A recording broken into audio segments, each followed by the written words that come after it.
నరేంద్ర మోడీ గారి ఆశీర్వాదంతో ఇవాళ నీ పార్లమెంట్ సభ్యులైన ఈటల రాజేందర్ మాత్రమే ఉంది, గుర్తుపెట్టుకోండి. నా దగ్గరికి ఓ బోరు కావాలని చెప్పొచ్చినా, ఓ కమ్యూనిటీ హాల్ కావాలని చెప్పొచ్చినా, ఓ గుడి కావాలని చెప్పొచ్చినా, ఓ బడి కావాలని చెప్పొచ్చినా, ఓ రోడ్డు కావాలని చెప్పొచ్చినా దాన్ని నో అనకుండా, లేదు అనకుండా చేయగలిగే శక్తిని నాకు కట్టబెట్టిండు.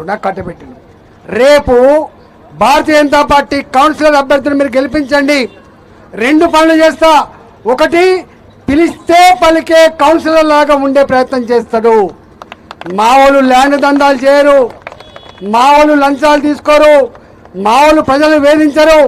నోట్లో నాలుకలాగా ఉండే డ్యూటీ ఇవాళ నేను ఎట్లయితే ఉన్నానో మీరు చూసారు కదా. ఇవాళ ఇక్కడే ఉంటుంది బొమ్మరాజపేట భూములు గుంజుకున్నాడు. కన్నెర చేసింది కబర్దార్ నా కొడుకు అని చెప్పి పిడికిలి బిగించి వాళ్ళ మెడలు వంచినోడు ఈటల రాజేందర్, గుర్తుపెట్టుకోండి. ఇవాళ హైదరాబాదులో తెలంగాణ పల్లెలలో ఉపాధి లేకపోతే కనిపెంచిన అమ్మా నాన్న అక్కడనే వదిలిపెట్టి పొట్ట చేత పట్టుకొని చిన్నపిల్లలు వేసుకొని హైదరాబాద్కి వస్తే ఒక అడ్డగుట్ట ఒక వారసి కూడా ఇవాళ అనేక రకాల బస్తీలలో హైడ్రా పేరిట ఇవి గవర్నమెంట్ భూములలో ఇల్లునని చెప్పి కూలగొట్టే ప్రయత్నం చేసినాడు. హైడ్రాకు వ్యతిరేకంగా పిడికిలి బిగించిన పార్టీ భారతీయ జనతా పార్టీ, పిడికిలి బిగించిన నాయకుడు ఇవాళ ఈటల రాజేందర్ అని చెప్పి మనం చేస్తా ఉన్నాం. మీరు చూసిన 3 నెలలు కొట్లాడినా, మీరు గెలిపించిన ఎంపీగా హైదరాబాద్లో 3 నెలలు కొట్లాడి పేదల ఇండ్లు కూలగొట్టకుండా కాపాడిన బిడ్డ నేనే. మూసినది పక్కపొంటి దాన్ని సుందరంగా చేయాలని చెప్పి భావించినప్పుడు నేను అన్న, సుందరంగా చేసుకో బాబు, మా కొబ్బరి నీళ్ళ లాంటి మూసిని తయారు చేయి, కాదంటలేము. కానీ పేదల ఇండ్లు కూలగొడతా అంటే మాత్రం కబడ్డా అని చెప్పి హెచ్చరించడం. ఇవాళ మూసినది పక్కపొంటి అటుపక్క ఇటుపక్క పేదల ఇళ్లను కూలగొట్టకుండా చూపించిన పని నేను చేసిన. ఇవాళ ఎక్కడైనా అడగండి, గవర్నమెంట్ భూములు చెప్పకుండా చేయకుండా రూపాయి కంపెన్సేషన్ ఇవ్వకుండా తాత జాగీర్ లాగా గుంజుకున్నప్పుడు ఎవరు రాను అని చెప్పి ఆ పేదల భూములు గుంజుకోకుండా ఆపుతున్న పార్టీ భారతీయ జనతా పార్టీ, ఆపుతున్న నాయకుడు ఇవాళ నేనని చెప్పి మనం చేస్తా ఉన్నా. మీకు తెలుసు 14 ఏళ్ళు తెలంగాణ కోసం కొట్లాడిన నేను, 14 ఏళ్ళు తెలంగాణ కోసం కొట్లాడినా. వాళ్ళకు తెలియదా, నేను కూడా ఈ రాష్ట్రానికి పైసల మంత్రిగా 5 ఏళ్ళు పనిచేసిన. తెలంగాణ ఏందో, తెలంగాణ ఆర్థిక పరిస్థితి ఏందో, ఈ పైసలు ఎక్కడి నుంచి వస్తాయో నాకు తెలిసినంత వీళ్ళకి తెలిసే ఆస్కారం లేదు.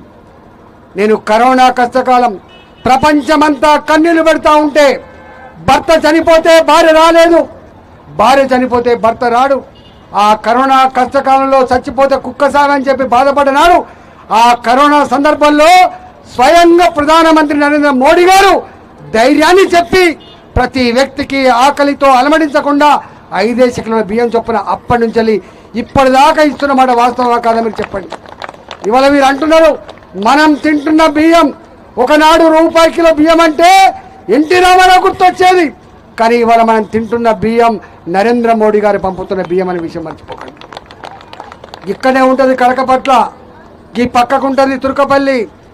మన దగ్గర దీనికి మందు లేదు, కరోనాకి దీనికి మందు లేదు, దీనికి గోళీలు లేవని చెప్పి వేల కోట్ల రూపాయలు మన డబ్బుల్ని మోడీ గారు కంపెనీలకు ఇచ్చి వ్యాక్సిన్ తయారు చేసి ప్రతి వ్యక్తికి ఉచితంగా 2, 3 వ్యాక్సిన్లు ఇచ్చి కాపాడిన మహానాయకుడు మోడీ గారు, అవునా కాదా మీరు చెప్పండి.